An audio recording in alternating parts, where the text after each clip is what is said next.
bildet os ind, at det var nødvendigt at tage eksamen for at få stemme og død. Og at stå i blå bog for at være lykkelig. Vi skammede os til sidst så meget over vores natur, at finebladet var blevet ligesom middelalderens rustbillede, der skjulte menneskedagen udviklingstregnens værnstat. Men meget måtte vi prøve, meget måtte vi kaste fra os og sige farvel til, før vi var rejsefærdige. Hør, hvor lærkerne jubler. Duerne kurer allerede mellem æggetræerne. Dagen bliver varm. Men endnu er luften kølig frisk. Ikke en vind rører sig. Men ned gennem dalstrøgene driver togene, som hvide skibe, der sejler forbi. Snart vil solstrålene have drukket dem, og kun i skyggesiden af krattet vil dukke til vinden som et glænsende sølvbælte langs engen. Det er jo nærmest filosofisk i forhold til at leve ikke asketisk, men i kapitalismen.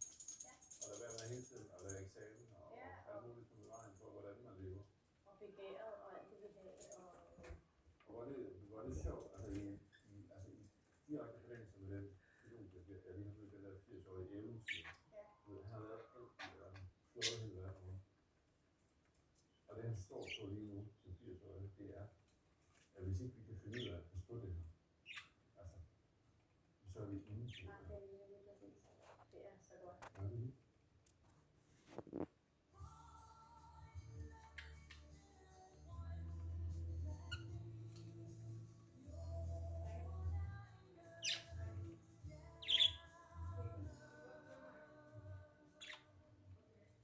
Anne når også forbi et gods, der hedder Ham.